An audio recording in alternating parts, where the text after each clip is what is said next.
always do, with the Pledge of Allegiance. I pledge allegiance to the flag of the United States of America and to the republic for which it stands, one nation, indivisible, with liberty and justice for all.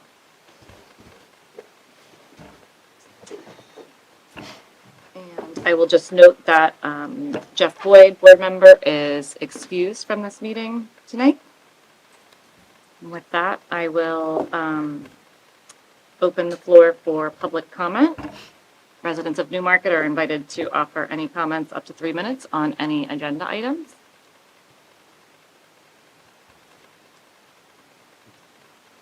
And seeing no movement, I will also close public comment at 5:16.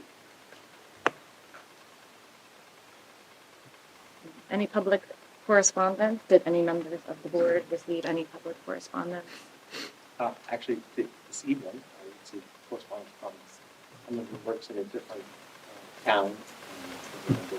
Community. There's a lot of angst and animosity between the teachers and the board, unfortunately. She actually expressed her gratitude that we're a reasonable, kind board that cares about not only the students but also the staff. You may or may not live with my presence. She's still a member of the community. Can I get a clarification? Was the angst between this board and So no, in different communities, apparently it's pretty common that it's very political. Oh, okay. And the boards and teachers have some animosity. It hasn't been great in that community. It's just very appreciative that it's this forward. Good relationship we have with. thank you. All right, board comments and committee updates. Don't think we've had committees meeting since last meeting, but board comments. Oh, Thanks, Kathy. thank you very much for supporting me and representing you at the hearing this past 2 weeks for SB 101, the open enrollment bill. It was a learning experience for me, and I feel that there's a lot of questions to be answered, and there's especially around special education, in transportation capacity. So we just should keep our eyes on it, see what happens when it goes through the process. It came out of, it's in the Education Administration and Policy Committee right now. They'll vote on it sometime soon, and then they'll head over to it'll head over to the full House. And it was already passed in the Senate. So if it passes the House, it will go before the governor. And you don't know what's going to happen, but it could be a learning experience for all of us, all over the state. So I hope I represented you well, stated what was necessary, and I thank you for it.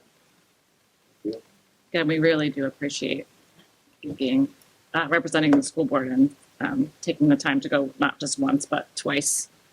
Right. Next up, student representative report. We'll turn it to Sawyer. Thank you. So I don't have a ton for you guys today. To start off, I'll talk about sports. So there have not been games yet, but practice started last Monday. For softball, their first game is 4:13 away at PCA at 4 o'clock. Baseball, their first game is also the 13th at home against Mount Royal at 4 o'clock. Track, we have our first meet on the 6th, so Monday at Sanborn at 4 o'clock. And then boys lacrosse has their first game the 13th at Oyster River versus Dover at 4:30. And girls lacrosse has their first game the 15th at Spalding at 4 p.m. Today we had Louis Ngarambe come speak to the high school and middle school because it's April, which is Genocide Awareness Month. He spoke about his story and how he lived through the Rwandan genocide against the Tutsi people. And I mean, I thought it was an incredibly powerful story and a very good speaker, and it was really awesome to have him. Shrek the Musical is happening April 10th to April 12th. There is dinner and a show going on. So if you go the night of one of the shows and say that you're going to see the Shrek the Musical, either at Panzanella's, Kume, or Muddy River, 10% of the proceeds from your order go to the Newmarket Drama Club. And then last but not least, next Monday, April 6th, seniors who earned a B+ average and competed in at least 2 sports all 4 years of high school will be recognized at the New Hampshire Athletic Director Association Scholar Athlete recognition event.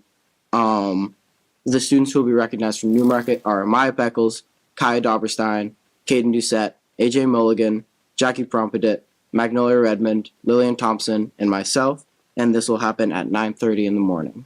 And then before I finish off, Magnolia Redmond is here to talk about what's going on in SALT. Nope, that's Oh, sorry, net zero. Hi, I'm Magnolia. I'm the president of the Newmarket Environmental Team, and I'm just going to give you guys a rundown on what we've done this past winter and what we have coming up in the spring. So every year we plant seeds, and this year we had those seeds. We planted them in egg cartons, and then we keep them in Mr. Groth's room. And we have lights, and then when they sprout this year, we are giving them to the Newmarket Elementary School and giving them to their garden club so they can put them to good use in their garden. And then additionally, we collected bottle caps around the school for about 2 months, and then we painted them and made a mural of a sea turtle. And it's actually hanging up on the red shelf over there in the library. So that was a fun art project that we did. And then coming up in the spring, specifically for Earth Day, we are planning our annual Bike and Walk to School Day. So we've done this for the past 2 years, and it's been a huge success. This year it's on April 22nd, which is a Wednesday and Earth Day. And basically, whoever walks or bikes to school will get a free baked good and is entered into a raffle. And we are also partnering with Student Council for the Spirit Week. So again, on Wednesday, that will be a Spirit Day where you can wear green and blue for Earth Day. And then lastly, next Friday, April 10th, there's going to be a roadside cleanup.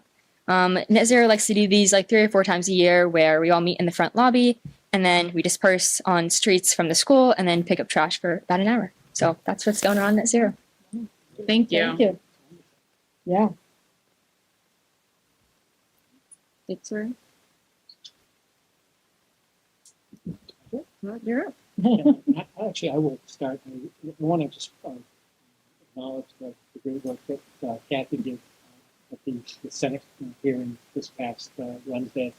I mean, first of all, her testimony was great, but I think it shouldn't be lost that she spent the previous Wednesday, she spent for 4 hours waiting to testify. And the meeting ran long, and she had to come back the second time and spent 2 hours at least. That's most recent. So I waited for my brother, and he was there for 4 hours. so that was a pretty just to do that really showed her commitment to the cause. But one of the things I just wanted to acknowledge is SB 101. For those who don't know, is the open enrollment bill that seems to be getting the most traction.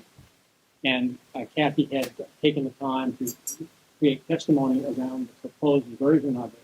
And then before she could testify, the author of the bill came in and amended the whole thing and changed the entire law from top to bottom so that the testimony she was planning to give wasn't fully aligned with it. And yet she was able to retool and readjust. And at the same time, some of you may have heard about the passage of HB 1815, which is signed by the governor, which is basically a law that institutionalizes inadequacy in educational funding. So they passed it. Basically, it was a bill to basically say the legislature doesn't have to listen to the Supreme Court, which is a real interesting take on legislation. But all of those things changed, and with all of that, Kathy was still able to sort of very intelligently, coherently communicate and make the case that Newmarket has tried to make. So I do appreciate that work. Thank you. And your commitment to that is really something that's very, very important. Thank you for that. And I thank you for supporting me. Just a couple of other things I wanted to mention. Later on the agenda, there's an approval for the last day of school, which I'm sure, again, Sawyer does not care at all, because his last day is the graduates. But I will be recommending June 16th is the last day of school. I've mentioned this to you in the last 2 meetings. I just wanted to remind you of that. And later on in the meeting, there's an approval of that. So certainly we can review it. I want to assure everybody that the decision to see June 16th fully meets all state standards. In fact, we are exceeding state standards in terms of the number of hours in the school. We're well ahead of the game. So later on in the agenda, I'll be asking you to approve that. I can answer additional questions at that point. I've already mentioned the HB 101, so I'll skip over that point that I was going to make. A related issue, though, because I think Kathy alluded to it, the New Hampshire School Board Association gives guidance on policy development, and one of the things they are now starting to send out is suggestions for how we proactively prepare ourselves in the event that open enrollment becomes a thing. And so whoever ends up being on the policy committee, one of the first things I'm going to be asking the group to tackle is taking a look at our capacity and trying to figure out what our capacity is. In fact, that was one of the big topics of discussion in these laws, is when you say capacity, what does that mean? Does it mean how many people can you cram into your building? Does it mean how many kids you want to have in a class? Does it mean how many slots you have in an AP course? Does it, what does it mean? And basically what it's coming down to is each school district is going to need to define their own terms. Because if open enrollment becomes a standard that anybody can do, we're going to be required to tell people on a monthly basis how many slots are available in our school. And we need to be able to do that in a way that will allow us to save space in the event that new kids move to town, because we're still the school of record for anybody living in town. But obviously allowing for some influx of people who are non-market residents. So anyway, I just want to put that out there as something we will need to tackle. And assuming SB 101 or some variation of it passes, it doesn't go into effect currently until July 1. So it does give us time, but I don't think we want to wait much longer to figure out what does it mean to us in development. So I just wanted to mention that. Sure, draw that, right? Can I ask clarification? So would you be looking for a policy committee to create a policy for determining the capacity over time, or a one-off sort of committee, subcommittee to determine what the current capacity would be? Well, I think we would start with the policy committee just taking a look at the suggested draft language from the New Hampshire School Board Association. And I think we'd have to ask a lot of questions about ourselves and our program. And what is our comfort level with how, I mean, there's no question this building can hold more students than we currently hold. But that doesn't mean that we can take more students if we have the staffing to a particular level. So what we have to do is tease out. But that needs to be an annual calculation. Not only, and we have to set our policy that helps define for administration what the limits are, and then the administration will have to, on a monthly basis, report based on our capacity guidelines. We have 2 spots in secondary, 6 spots in freshman year over there. So we have to be able to do that as a fluid thing on a monthly basis. So again, it hasn't passed into law yet, but I think it's something we need to start thinking about, because it does appear that some version of that is going to happen. I hope eventually cooler heads will prevail and we'll put some more strengths around it, so it won't be such an open concept. But I think it's time that we now start taking steps ourselves to protect ourselves so that we can have control over the enrollment in our buildings. Todd, is it every month or is it twice a year? With the new amendment, it's like it threw everything in the. Well, that's just it. I think that's the frustrating piece. And the other element, which I think everybody should be thinking about, is the penchant for this current legislature to do things in the cover of darkness that just suddenly show up into the law. So while I'm saying on a monthly basis that was what basically was the standard with the original bill, what it ends up being, Right. you tell me. Yeah. And the other thing as well is when we get into the policy part of it, the capacity could mean you might have enough in one class, but then what happens to the student that enrolls in the next year for some reason there's not that space, that student has to go back to. So there's a lot of intricacies that if when you really look at it, it's not cut and dried. So basically what could happen, and there was a lot of discussion of possibilities, but let's say you allowed a kid to that you had a capacity to take on an extra child in 8th grade, Mhm. and then they moved on to 9th grade. The assumption under the law is they can stay as long as they're in school. But what if 9th grade, when they get to 9th grade, doesn't have the what happens to that student? I think that was sort of the question that was the central issue. The other thing, just relating to you mentioned too, Kathy, is that the capacity around special education is a particularly unique discussion to have. In fact, I was at a superintendent's meeting this morning and we spent a lot of time talking about the fact that, for example, like for us, we do contracted services sometimes for speech language pathology services. And so how do you determine what your capacity is when you're contracting about needs? Well, the fiscal capacity. Exactly.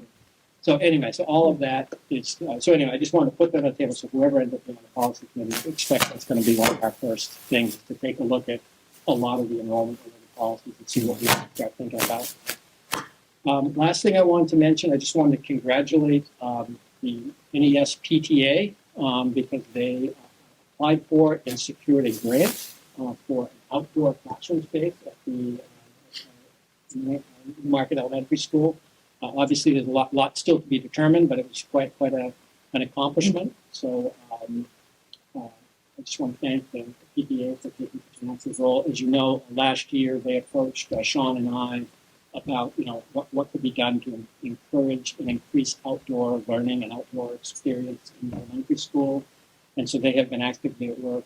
And actually, Jennifer Casey, our NES library media specialist, is very actively involved as well. Really trying to figure out how we can incorporate more outdoor experience in the kids' lives, and clearly having outdoor classroom space which will allow outdoor learning to take place. So thank you to them for their work. Yeah, they've been really kind of amazing. Most people put out saying that we want this, but not necessarily make it happen. But we went with the PTA last year, and I guess they did really. They absolutely have. They have proven their work. They are committed to it, and they continue to lobby. And we're excited to see what we can come up with. And I can only speak for my kiddo, but the outdoor learning that they do currently on a regular basis, the kids seem to really enjoy. And it was postponed today, but kind of a surprise because even the kids assume, like it's rain. We live in New England, you can still go outside and learn outside, whether it's raining or snowing. And I think they've done a lot in a relatively short amount of time. It's wonderful. Exciting. All right. Moving on to discussions and presentations. The first person on the agenda we'll welcome the Director of Planning and Community Redevelopment, Clark McDonough, to discuss the CIP process. Welcome. Thank you for having me. Again, Bart McDonough, Director of Planning and Community Development. I'm here before you to pitch an idea. So what I have before you is a draft of a potential subcommittee that has yet to be established, but is on the brink potentially. And its sole purpose is to think about long-range planning. Over the past couple years, there's been significant conversations on how budgeting and planning should interact with each other. And, through those conversations, specifically through CIP process and the planning board, and then also town council, the charter commission, there's a real emphasis on, planning for a long range, having a cohesive, comprehensive plan that we can budget more appropriately, more strategically, and have these kind of conversations on where do we want to go as a community. So those conversations, those actions kind of led to this moment in time, and what you have before you is a draft charge of this long-range subcommittee, long-range planning subcommittee, and it has two objectives. One is to make sure that the town's master plan is being implemented. So it's a kind of a body for them to check in with those responsible parties to who are responsible for doing some of the actions of the implementation plan. And the other one is to have a space to think about 20, 30 years down the road. Where do we see Newmarket? Where do we want to go? And having those conversations. So theoretically, how it could work is that we're having these conversations. This is a 10-year master plan. When it's time to update it, we'd have a lot of the ideas already there and they get updated. So it's creating efficiencies there. Meanwhile, the CIP committee has something to look at as well throughout the year, or at least as part of their packet when they're reviewing projects, requesting funding. So again, showing that these requests that were to be made are following the plan, the master plan. So it's creating a lot of synergies. And that's what this body does, or intends to do. So the composition of it, would have a planning board member, conservation commission member, town councilor, school board member, one member from the housing authority, and one from Newmarket Community Development Corporation, and then 3 at large, and then alternates as well. So that's why I'm here, to make sure, do you all want to be part of the conversation? So I want to, check in with you. I didn't want to make any assumptions. So that's why I'm here today, to see if you want to be part of this potential subcommittee. And then if so, if you look at purpose, subsection 1B kind of shows all the areas of focus. And I intentionally left out education because I know are separate bodies. So if you guys all would like to be part of this conversation, I want to ask the question, can I put education as well, educational conditions? So if you look at the way it reads for the folks that are at home, it says this long-range planning process will be supported by engaging in discussions, conducting research, receiving testimony, and compiling recommendations that seek to enhance the town's economic, civic, economic, environmental, food security, infrastructural, inhabitable, public health, recreational, resource managemental, and social cultural heritage conditions. So again, understanding that we are 2 different entities, I didn't want to butt in. So I just want, if you think if it's appropriate, I could add in education as well.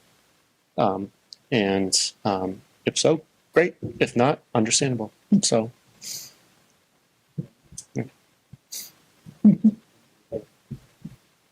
Thoughts, questions? I think that makes sense. I think we've talked as long as I've been here for the past couple of years about wanting to bridge the gap sort of between, or knowing that we're 2 separate entities, but having conversation that is more authentic and not the once a year, kind of quick. So yeah, I also agree that I think that would be, I personally would be interested in us being part of the conversation. To me, it makes sense because the school system is as much a part of the community as the town side of it, and you can't have one without the other. And it would be, remember, I think when Zara was on the board, we had our joint meeting. One of the topics that we talked about was zoning and sort of some of the assumptions that are baked into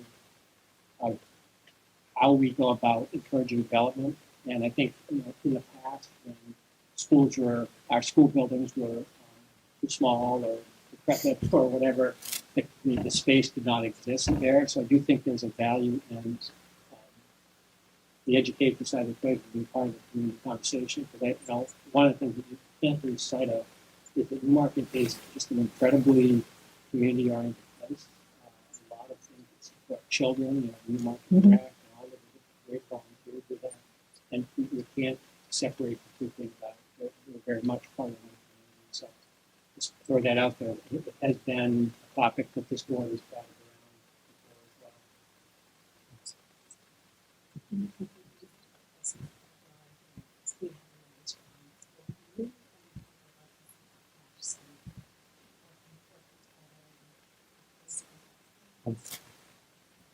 We have a couple of just questions. So, would you see it being advantageous or disadvantageous for a person on this committee to be the same person as the person on the next committee? Not necessarily. It'd be nice. I think it's just up to the board. So, because it also exposes more people to the process. So I find that more, advantageous. And then there's no. Yeah, I would say separate because then you can work together and it'd be actually a fill-in, perfect fill-in too. So in case someone can't do the CIP process. So yeah, probably a separate person.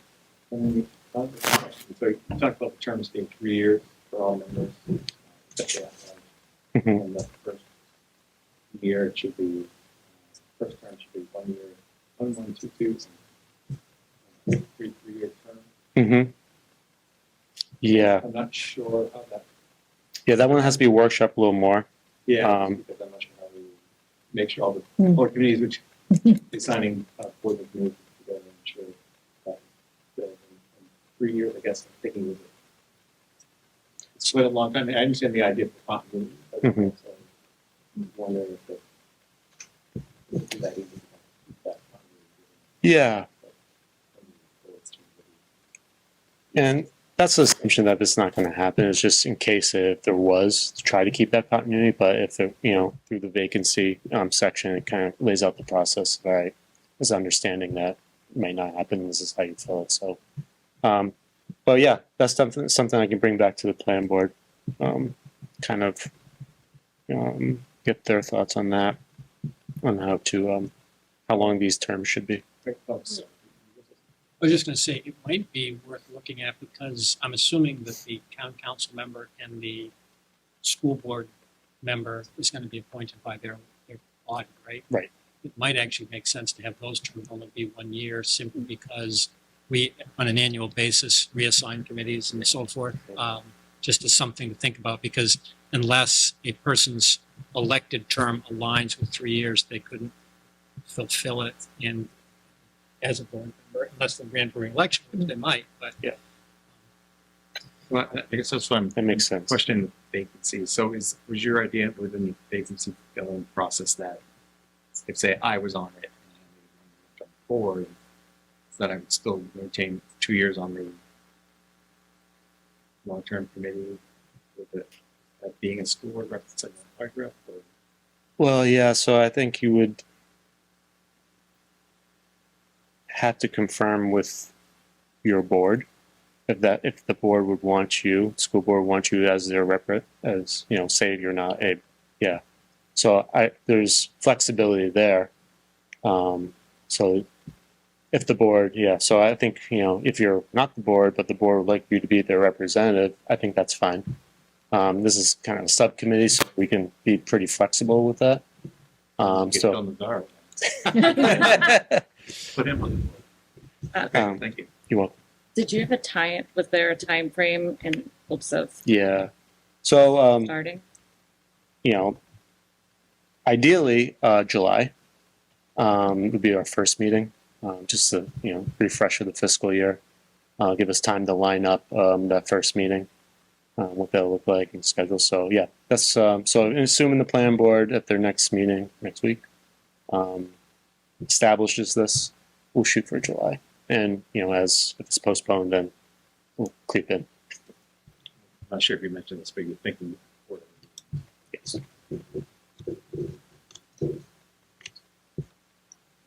Would there be homework in between? Not necessarily. Staff would do a lot of the heavy lifting, and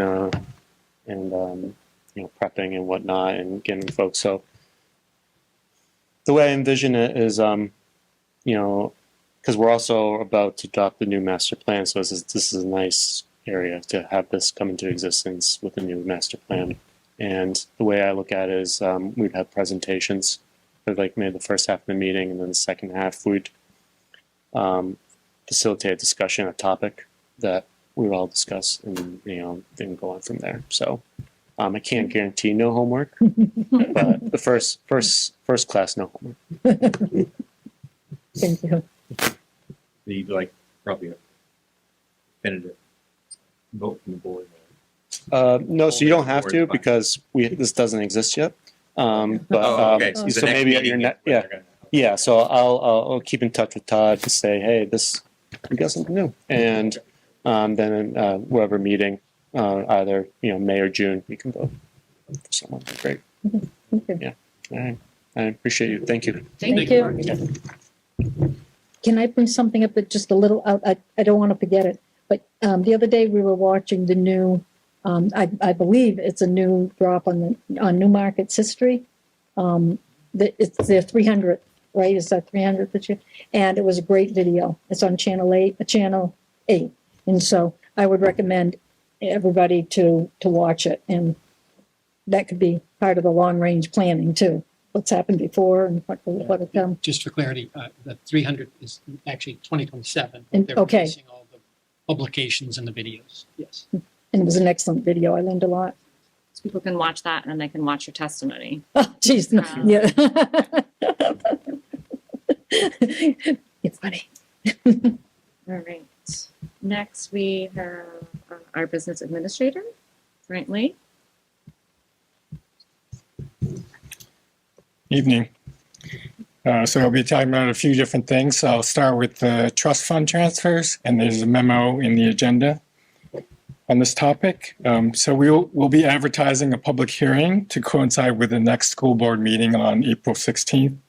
This is a requirement by law for all withdrawals from the trust funds.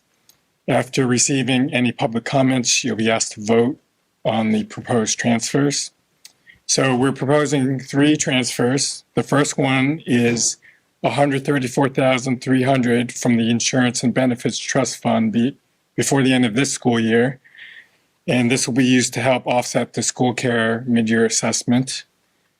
The second one is for next school year. So this is for fiscal year 2027. We're proposing a transfer of $60,000 from the School Technology Trust Fund. And this will be used to help offset the cost of purchasing network equipment. And then lastly, also for next year, we are proposing a transfer totaling $169,700. The funding will be split between the School Repair and Maintenance Trust Fund and the School Improvement Capital Reserve Fund. This will be used to pay for replacing 2 sections of the roof at the junior-senior high school. This work is planned as part of the 20-year CIP. Next board meeting, I'll provide a bit more detail, but this is just to give you a heads up that this will be on the agenda for the next school board meeting. Any questions about that? We should probably just clarify for the new members of the board that this was voted on the previous board. Should there be?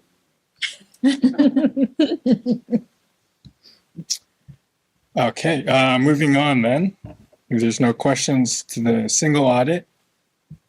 So our auditors, Plodzik and Sanderson, they've completed the single audit portion of the fiscal year 2024-25. This is the part of the audit that looks at federal awards.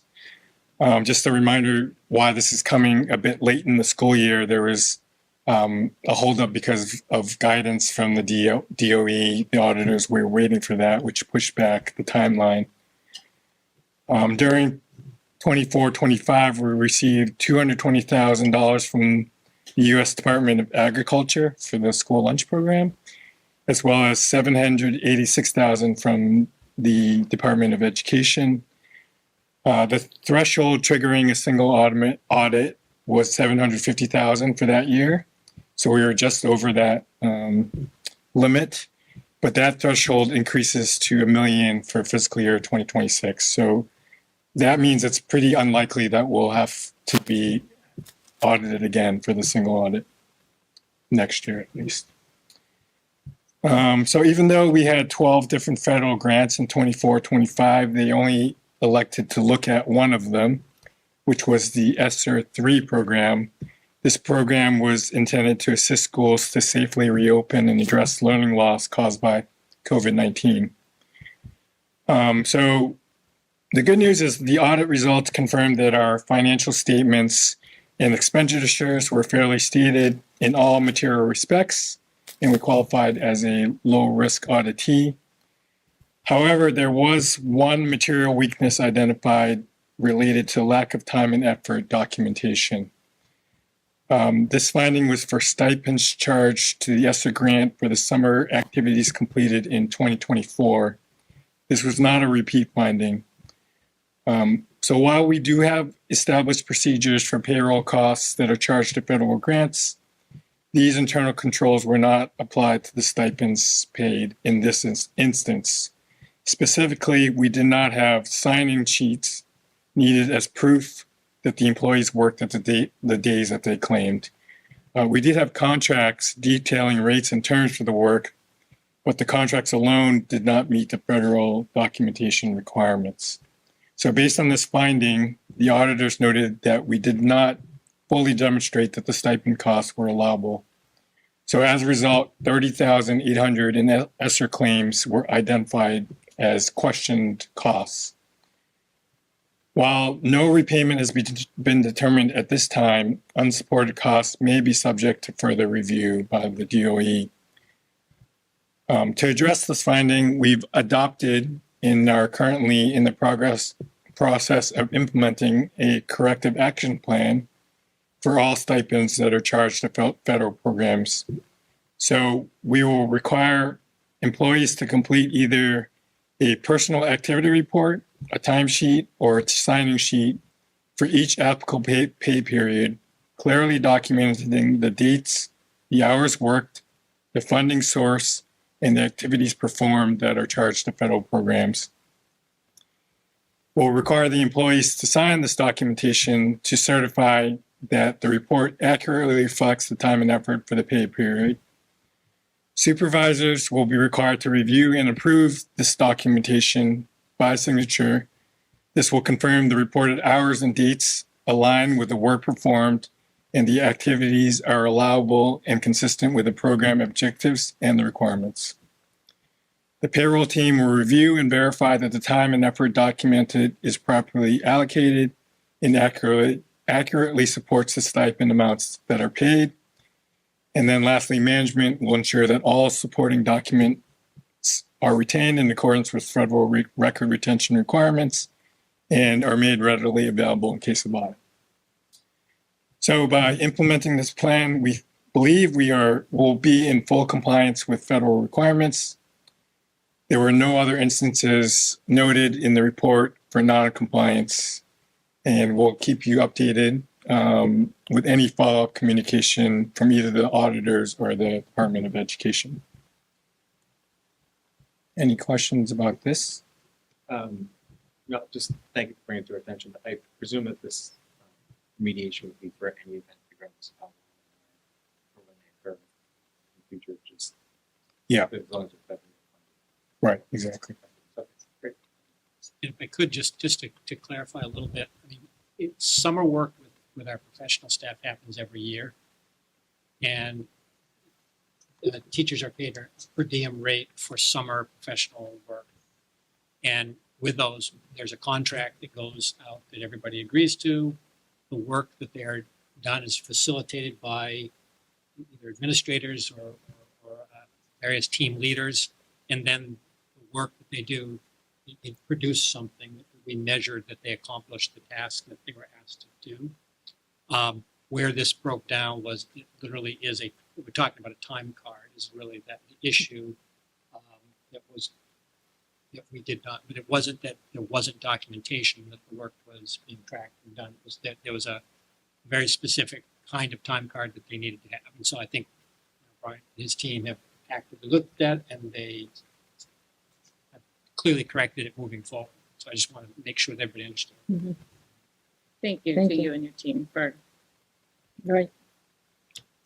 making sure that's correct according to them, kind of. Time card is being.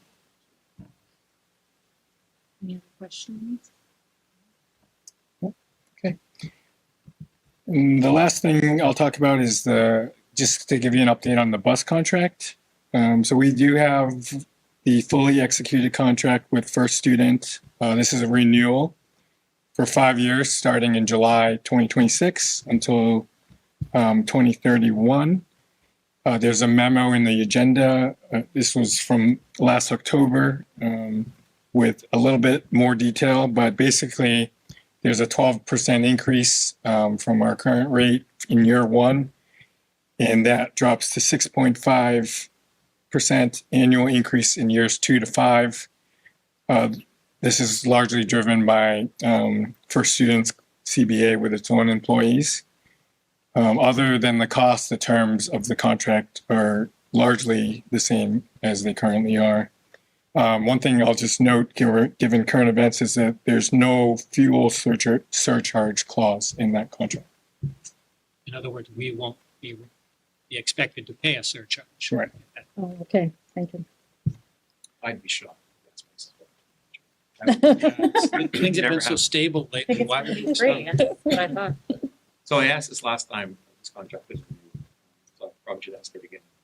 I'm not sure if the routes, specific routes are included in the contract, but have we ever discussed what we deem as the cutoff for offering transportation versus walkers? We have not had that conversation in my time here. So I can't speak to when the last time was that occurred. I think it was at least before the last contract. The distance? Yeah, the distance. So I don't know if it's a mile or something, or half a mile. I'm sure. Mhm. We certainly can take a look at it. I mean, yeah, I'm just wondering, with the weather, with the environment, with safety issues, whether it makes sense with costs, whether it makes sense to at least think about it somewhat. Are you thinking in terms of making the distance closer to school that we pick I up further away? Thinking on whichever makes Okay. sense as far as health and safety for the community. We can definitely take a look at that. Ryan, can you make note of that? We could certainly take a look at working with First to do an analysis of our bus routes to see if there aren't things that can be done to adjust. I mean, clearly there are lots of ongoing things that happen to adjust bus routes on a regular basis. But certainly when you're talking about policy, like how far in the radius of the school are you going to provide transportation, and the other piece is how long do you want the longest bus routes to be? Because those are usually the two variables that you can play. Certainly not something I think needs to be exhaustive, because I know you do a ton of stuff. It does seem like it makes sense to the review occasionally. Absolutely. I don't know if it's related or not, but I think it might be good to do that, especially if this SB 101 comes forth and we have to determine capacity It's a great point. at different sections of the bus route. Yeah, because one of the provisions of this potential open enrollment bill is that transportation will not be provided by the resident district, but if a parent wants to get their kid to a bus stop in the receiving district, they can access that transportation. And so it does cause us to have to ask the question, which bus stops do we have capacity to take? And I will tell you, having done this for years in Oyster River, it is the most crazy making thing to try to do to figure out on any given day how many kids are going to ride the bus. Yeah.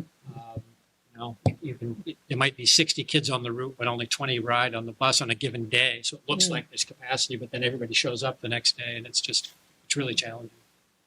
Related to that, I wonder if should be a conversation about how do families of school kids, how often do they check in to confirm who is taking the bus and when? And the reason I just thought of that is because right now my kid's bus comes like 6 minutes different.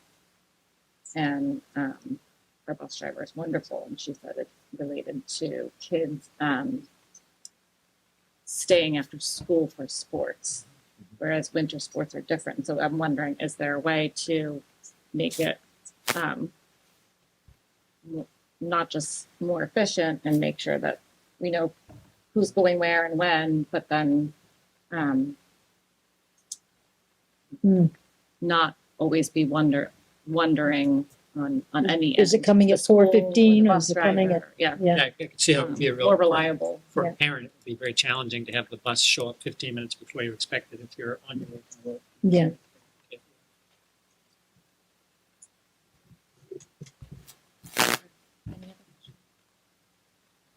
At this point, no, but when you start delving into I it, know. there probably will be more. Well, I added that, when we talk about open enrollment policies, capacity of buses will Yeah. have to be something that ties very directly to what we're talking about. Thanks. I Thanks. Thank you. know that it's already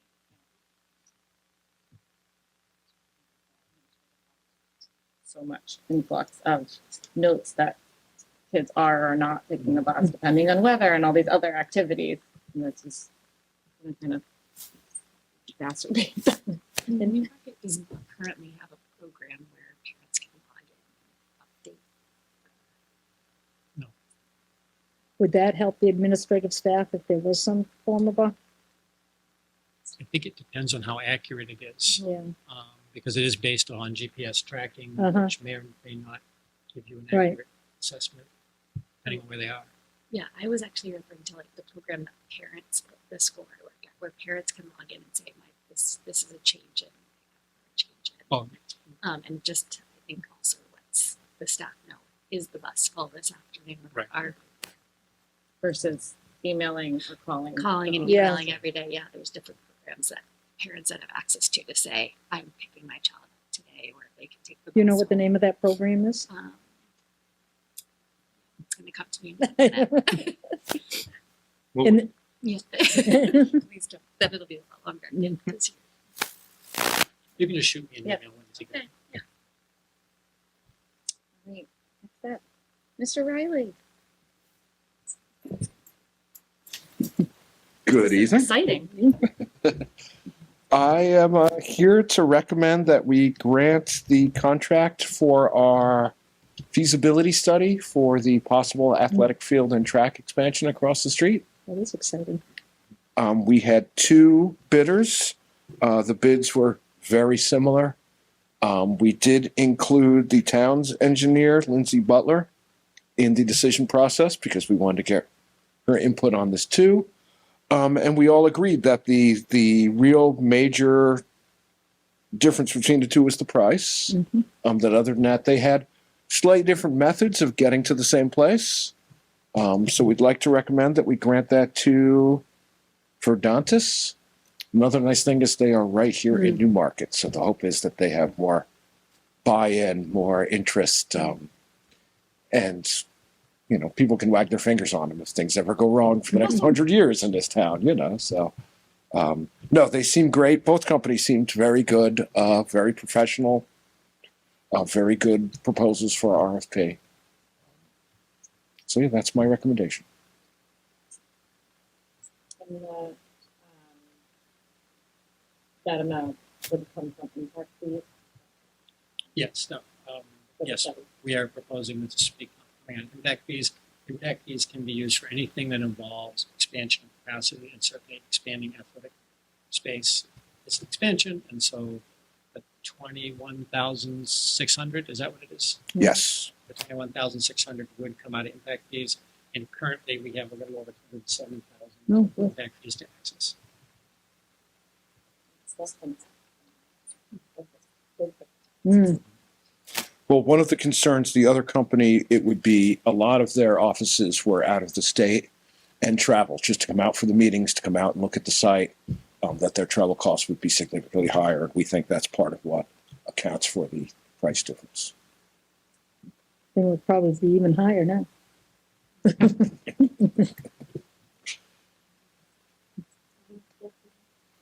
Thank you very much. Thank you. Thank you. He likes attention so much. No, I love the spotlight. Okay.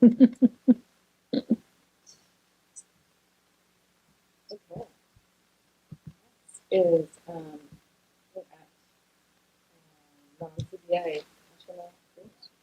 So it's actually all of them. Administrators, teachers, and non-CBA professionals. So if I could, obviously these are the list of the staff that are being renominated for next year, and for those that are not on the CBA, also identifying the salaries that they would be being compensated with. I do want to just add, this is a process that all professional staff are required to be presented to the board for approval. If you have any questions that are about a specific person or particular issue regarding the process, I would ask that we bring them in have that Mhm. conversation. I do want to acknowledge the teacher side of the equation. Obviously, there's a whole collective bargaining agreement. There's a whole supervision process that goes on. All of the candidate, all the staff receive their summative evaluations every year, and then obviously those candidates that are being recommended for renewal are have satisfactorily met all those requirements. Administrators are not in a bargaining unit, so it's basically what we have factored in as a 4% cost of living adjustment for all administrators. There are two that I have. We do salary analysis on all of our positions, and so there's two that I've made a little bit more of an adjustment just because they are not within the range that we have set as our goal, which is to have our people in that top 25 percentile of the state.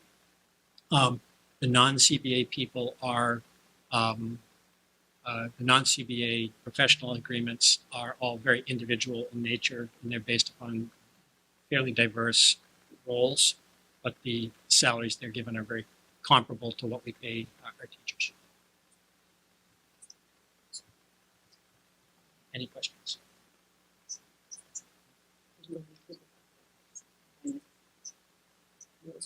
Oh, yeah, I just want to mention, you'll notice that there's one administrator that's not on the list tonight, and that is me. And it's not because I'm not nominating myself for renewal, because you guys have to officially do that. So I would suggest that at some point, maybe before the next board meeting, that someone from the board be appointed to officially have a conversation with me so that we can move forward, if that is of your interest for the next meeting. If someone who meets with you, On a like set the regular agenda basis. or something, Yeah. maybe. Certainly do that. Maybe they could do it. Stan, you have to officially authorize that. Thanks a lot, Dan. You did so well. And I am just going to clarify, I have cut off on the bottom of the page, but that regular list of teachers collective bargaining agreement, administrators, and non-collective bargaining unit professionals. And I did want to comment on one thing, that the calendar this year is a little bit funky, because typically we don't do all of them in one meeting. We typically try to do the non-CBA professionals and administrators in March, and then we do the teachers usually on that first meeting in April. But because of the way the calendar fell, really, and April 15th is the key date for teachers. They all have to receive their contracts by then. So it ended up all of them today. So I apologize that all of them are in front of you at the same time, but there really wasn't another option.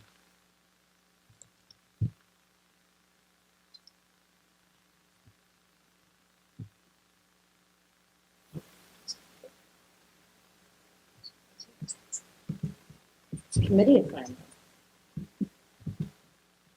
So we did the last regular board meeting about the committee stuff. A little summary of what they each entailed, how many board members, representative on each. And then I did hear from Jeff, who, if anybody who heard from him, who is pretty willing to stay on this committee on with our policy and budget. And then also if you would be interested in a year really propose the meeting. So,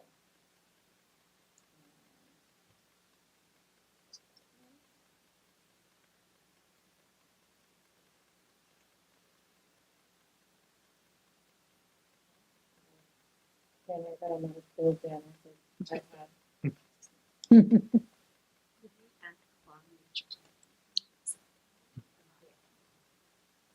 it on.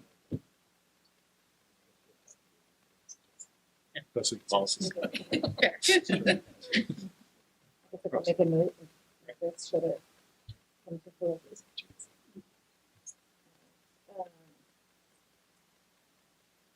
So, some visual, chair and vice chair. For those who don't know, Kevin is the chair for this year, and Gary Flosson is the vice chair. The budget committee is in. Is that Jeff? He said he would be willing to be on it. What's that? Unless someone else is interested. Would be good. And then alternate for budget committee. I did it last year. I'm just going to do it again. It's Jeff. And then policy committee is 2 representatives. If it's going to involve SB 101, I'd be happy to serve on that, if it makes sense.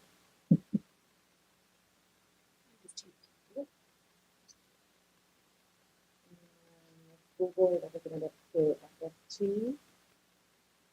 I did that last year, and it's not a huge commitment, so if anybody else wants to, the meetings are usually once a quarter, right, Todd, at about 4 p.m.? There's 4 meetings, and then there's the Big graduation. Graduation, yeah. And the thing to consider would be the meeting begins at 4 o'clock, and they usually last half an hour, 45 minutes max. So Except when I'm running them for 30. 30 minutes, yeah, we were out really quick. If you did it, is that going to be forever? So I don't mind doing that again, unless there's somebody else that would like to be on it. What's that? I'm so curious, but Yeah, so go for it. I'll put myself there and then would I we can see if we can. Great. District staff development committee, that's the professional development committee. That does meet every monthly. I should preface that the next meeting is a week is Monday.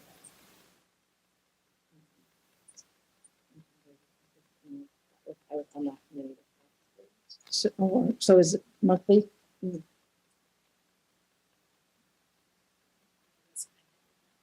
just I would be able to attend Monday, but I don't Is it on Mondays? Like, so just with upcoming Monday? just. Oh, okay. So, Yeah.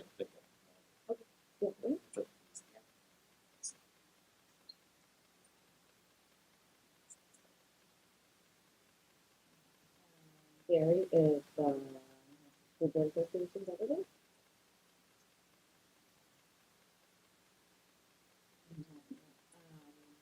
Negotiation representative for support staff.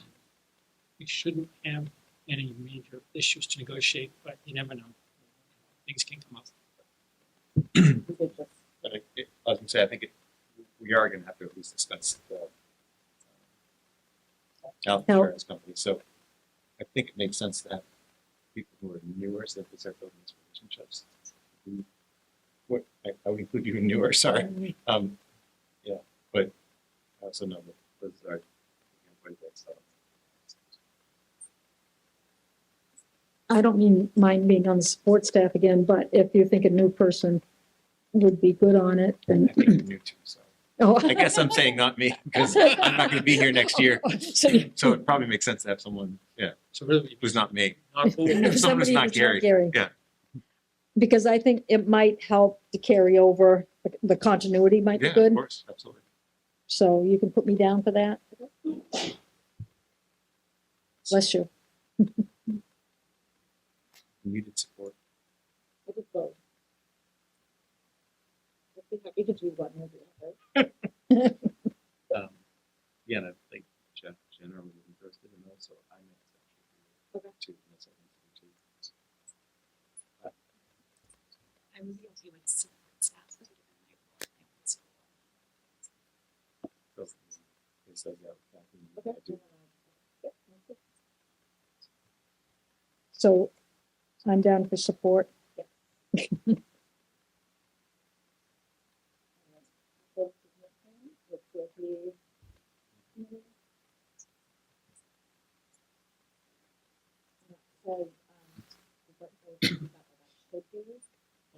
This would be a little, it relates, but it's not the same thing. I did it last year. Yeah. So we have our own capital improvement committee, which basically it's me and Dave and a board member that kind of reviews our plans and updates our long-range plan every year. So And I think the same person. This is this is Typically the it town is, yes. CIP and they are also on the town CIP committee, which meets 5 or 6 times. yes. Yeah. So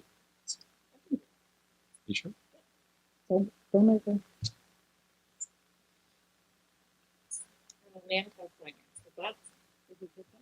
Yeah, because I can, you can put me down for that. That would be every other week probably, right? Yeah, and I can do this. Yeah. Is it best on a Thursday night, or Thursday or a Friday? Usually what happens is Teresa will send out an email sometime on Thursday saying they're ready to be signed, and it can be any time before the end of the day Friday. Okay.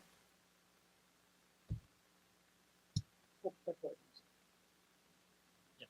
Mm. In the summertime, we will be closing it.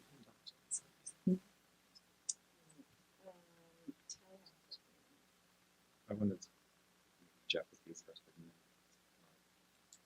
doing policy. And he's not here. Yeah. Congratulations. And then we have on here, but we have talked about the teacher first evaluation. Yeah, I don't know that one, I would say leave that one vacant because it's not necessarily something that's going to be needed. And then health and benefits and insurance would be on the negotiating. It doesn't have. It could be, but it basically, we annually, at least annually meet, review our health insurance options and decide what our plan is. Was that 2 people? Yeah. You It did can- 2 last um, year, right? Certainly can, too. I don't think there's, the committee, that committee is in both the para contract and the teacher contract. So they have a set number that they represent. I think the board can have.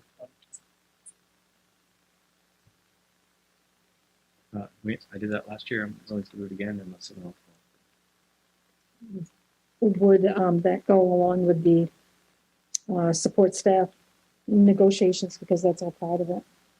It was, right? And it could. I think the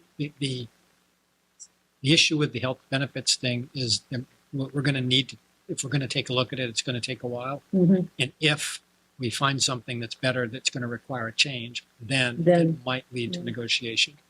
But that's ifs and buts. ifs. Yeah, Exactly. I can try it. I'll try it, and then I'll just hand it off if it's, no. And then Being flipped. handbook committee is That typically meets once, maybe twice a year. We just review the handbook and make any adjustments to it that might need to happen. It's another one of those contractually dictated committees that we review procedures. I think it's past year, maybe Yeah, 30 minutes long. I think I only have one thing. Oh, Jesus. Not that it complains, but you have to use quite a few. What's that? we need your autograph. Mhm. So I'm happy to do that. Well, Jeff has 2, right? Budget. Yep. So without, I mean, the manifest isn't anything, but I put myself down for policy, boards, the support staff negotiations and the health benefit. Yes. So is that a reasonable, Health benefit could become quite a bit. But because if there's one that, But then again, the sports staff might be very, right? They're kind of inversely related. Yeah, Depending on exactly. how complicated Yeah. one is, it might impact. right. Well, if I find that it might be too much, would it be possible to hand it off to somebody else? Because I am retired, but at the same time. Same time, you have to go to Concord for us all the time, so. At the same time, I'm tired. I mean, this is a. We can change board, just but now. I think we've been pretty. Oh, yeah. I'm sure we would. Yeah, thank you. Okay. There was, you know, a couple times Gary had to go and he didn't take proper notes for me. That leads Two me. meetings, but I'm happy to not So take there's proper gonna note, but again, if you want, you need to. Monday. Actually, yeah, I can do that Monday if you need.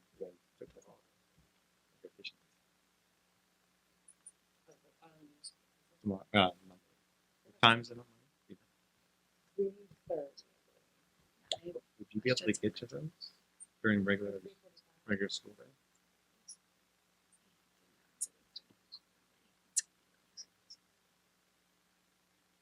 I typically What don't about dare. the policy? Policy, we get the committee together, and we talk about what works for us, and we pick a time that works. Okay. But you said PB's 3. Yeah, because that involves teachers coming Teachers. in after school. Well, you used to get there at 4, right? I can do that. I mean, it was. Patty doesn't take attendance or anything, right? So, yeah. Well, she does, just doesn't hold it against you. No, I can. No. Don't expect good notes. So long as I'm aware of that up front. And not that I just think it was valuable, but I wasn't felt like I was more there to learn about what was happening. Yeah. So I'm just saying it's they didn't miss me. All right. School events. Event there. And it's the top 10 luncheon that is done every year. And we don't have to decide tonight, but there's usually a school board representative that joins myself and Andy Corman with the top 10 going out to lunch to celebrate their honor of being named top 10.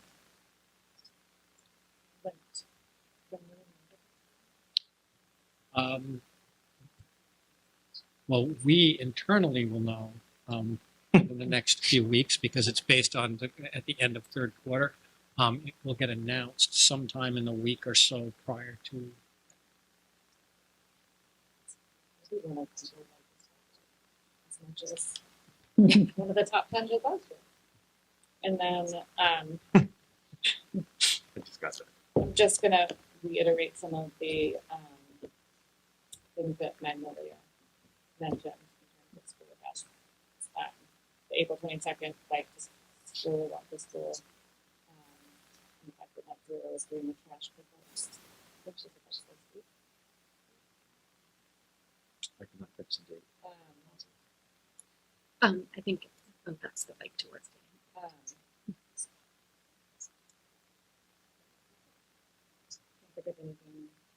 day. I didn't know how much Sawyer was going to mention this, but I did want to just take a second to say that my middle schooler came home and would not stop talking about the guest speaker today. Oh, really? He shared so much information and just had it sparked a lot of curiosity and more interest in this, but I'm referring to the Rwandan genocide survivor, and he just felt like it was really inspiring. And I even said, like, through the message, he was able to tell me what the message was, and it was wonderful. So That's good.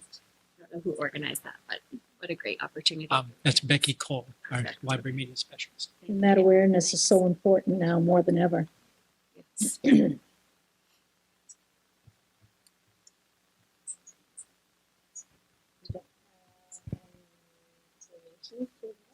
we will move on to action items. Could I don't know if we should do it first so we remember or not, but I recommend that we add action item 2. Set a negotiator to negotiate with the superintendent for another 10 years minimum. Sending a representative into it. Yeah. Yeah, we want to have that first. I would forget otherwise, but it's up to you. All right, so I seek a motion to send a school representative to talk about Name the- Lonnie too. A So move motion to have me go talk to Tom to about- negotiate this contract. So move. I'll second. Okay. See you soon. I didn't actually pick. Oh, yeah. All those in favor? Aye. Well, they even have a little. Yeah. Carried. All right, now I will seek the motion to approve, the March 19th regular school board meeting minutes. So move. Anybody? Do do that that? second. For Barry?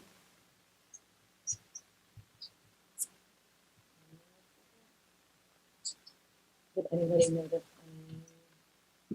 Yeah. The only thing I noticed is that for the election of officers, I don't think either one of us, I know I certainly didn't abstain from voting for myself. It shows that you and I both abstained, but I don't think you abstained either, nor do I think it's a requirement. So, Liz, you didn't abstain, did you? I'm not sure. Okay. Mine. Just say president. You know. Or you can put forward for mine if you want. No, I didn't. But other than that, I didn't. All those in favor of approving March 19th, 2026 meeting? Aye. So Kathy has the manifests. Oh, my goodness. Am I going to get this right? I move that we accept the payroll and AP manifests for March 27th, 2026 for $1,306,302.89. I'll second that.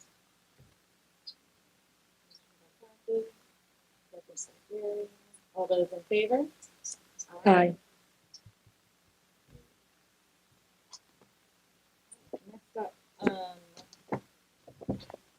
I would take a motion to approve the list of administrators, teachers, and non-CBA professional agreements minus superintendent. I so move. Given by Liz. All those in favor? Aye. And Do you want to do the next three together?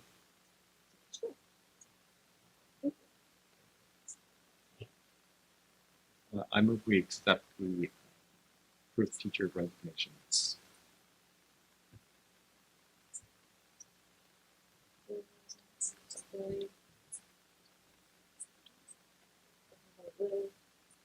all those in favor of approving the teacher resignations listed, please say aye. Aye. Aye. And I would like to thank them for their service here. I would imagine we need some sort of to And wish them well on their new ventures or adventures. We also did receive the information about the new District MTSS-B Coach. Speak to that? Sure. Yeah, so just to remind people, we have been planning for this MTSS-B Coach. It's a multi-tiered system of support for behavioral health coach for the district. This is being funded through the grant that we received from the SAS grant, the Safe and Supportive Schools grant. And one of the requirements of the grant is you have a person who is the facilitator of the effort. And so we are very fortunate that Erica Brazzi, who is a very experienced school psychologist. She's been a student services director in another district. She's done a lot, is coming to our district to help us sort of get our MTSS-B sort of process in place. And so I put before you Erica Brazzi as the nominee for that position.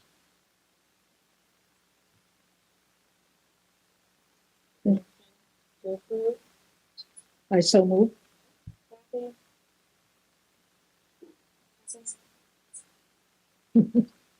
I second.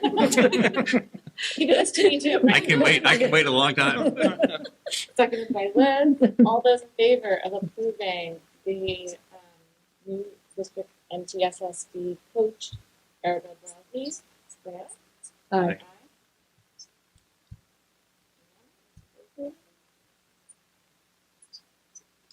It's exciting. Mm. And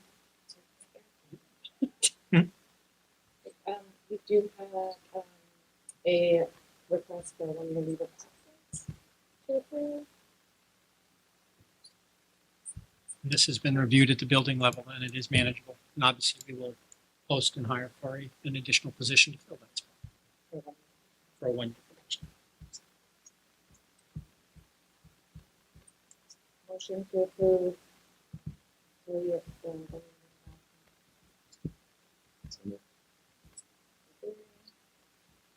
I'll second it. Seconded by Kathy. All those in favor? Aye. And. Excuse me. Whether we get the. I will take the motion to approve the recommendation for the study for the feasibility study for the athletic facilities expansion to Redankas LLC in the amount of $21,600 and authorize that cost to be withdrawn from impact fees. Also move. Kathy, It's kind of exciting. it is. I second.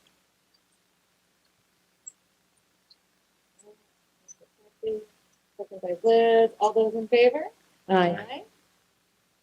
Thank you very much. Thank you so much. Thank you, Dave. And Sawyer's not here for this. I seek the motion to approve that the last day of school will be Tuesday, June 16th, 2026. Which is an early release day, and to clarify, we've long met our required number of hours. So, Despite all of the delayed openings we've had this year and a couple of cancellations. So second by Kathy. All those in favor? Aye. And I will put out a communication to the community about that. Will probably be out on Monday.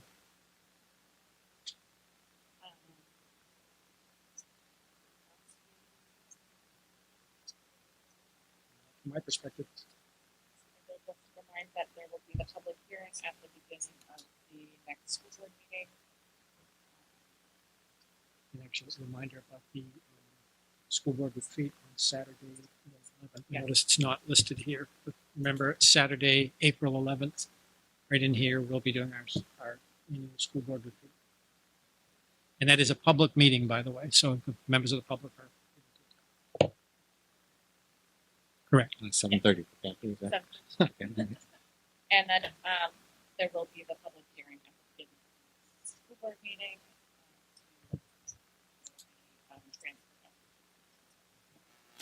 And that is, and notice the agenda says April 19th, but it's really April 16th. Oh, mine's the 16th. Oh, that's, well, mine printed says the 19th. So maybe I got- Must have got flipped upside down. Yeah, I understand. This must make that good. Great. That being said, I seek a motion to adjourn the meeting.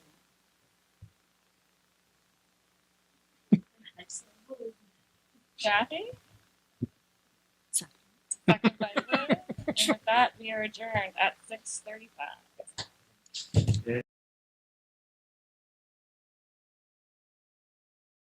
6:35.